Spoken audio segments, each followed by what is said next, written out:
Greetings, I'm Francesca, and in this video, we'll continue exploring the key elements of community participatory development. This time we are focusing on community participation. This module completes the comprehensive framework for fostering effectiveness of community participatory development. To ensure strategic planning, Part 1 equips you with various typology of participation.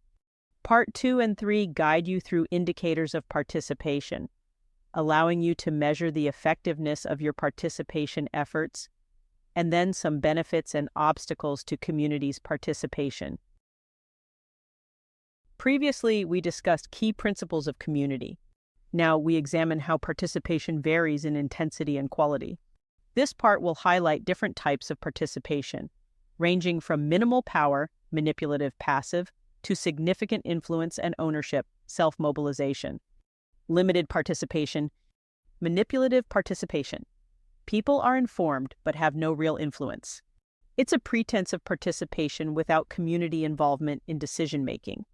Passive participation. People are informed but have no say.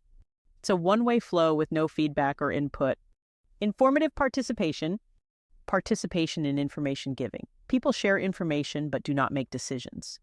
Communities offer their knowledge and experiences, but this may not influence the final decisions. Participation by consultation.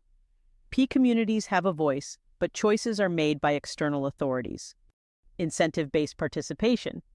Participation for material incentives. People participate for rewards or benefits. This focuses on extrinsic motivation, where people are drawn by the promise of material gain rather than a genuine stake in the process. Empowered participation. Functional participation. People participate to achieve specific objectives. This participation goes beyond receiving information or incentives. Communities actively contribute to a shared goal. Interactive participation.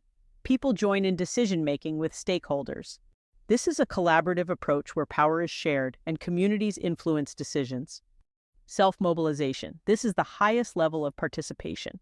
Communities take initiative to address their needs, owning their development journey. It's important to strive for higher levels of participation, functional, interactive, self-mobilization, in development projects to ensure they are truly responsive to community needs and sustainable in the long run. Evaluating participatory development needs more than just outputs. We must know the outcomes of the project's activities. Monitoring and evaluation involves asking broad questions about project output, effect, and impact. Here's a breakdown of both quantitative and qualitative indicators that can help assess the level and effectiveness of community participation.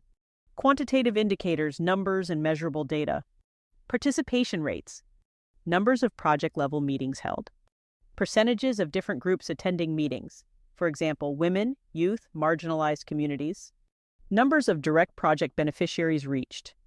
Numbers of local people who acquire positions in formal organizations demonstrates increased influence. Project involvement. Numbers of local people involved in different stages of the project, planning, implementation, monitoring. Qualitative indicators, descriptive and observational data. Social cohesion. Growing solidarity and mutual support within the community. Increased sense of ownership and shared responsibility for development efforts. Empowerment and voice.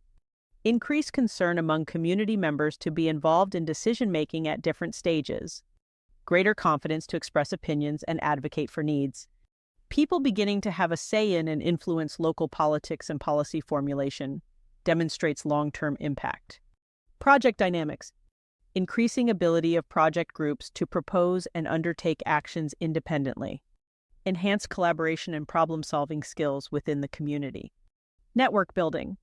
Increased interaction and communication within the community. Building of contacts with other groups and organizations, fostering wider networks for support and resource sharing. After gaining knowledge on community participatory development, what are the benefits and challenges? This section explores the fantastic benefits of participatory development.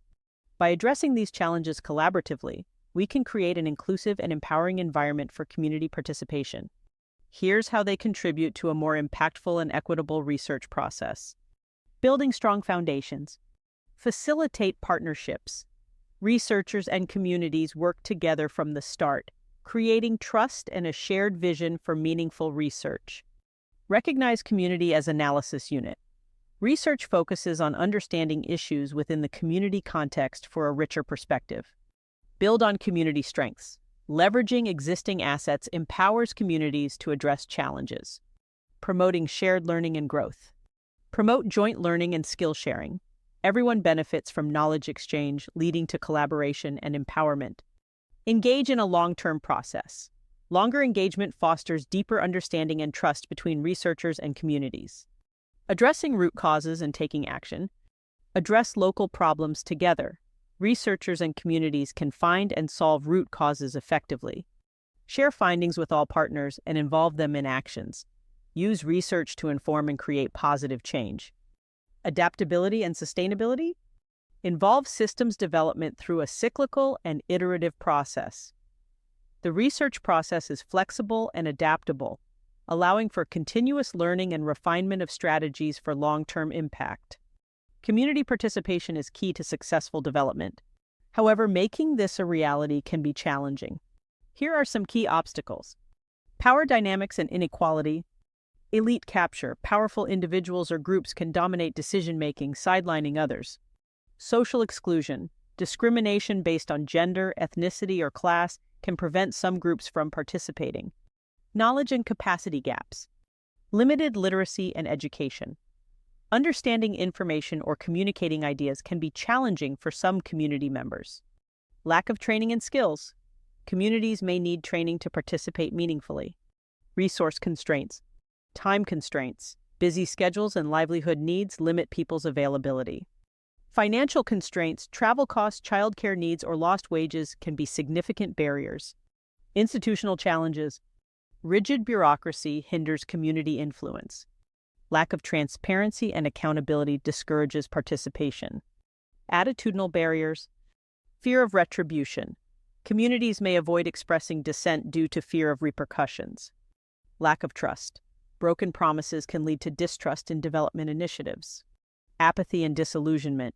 Negative experiences can cause a lack of motivation to participate.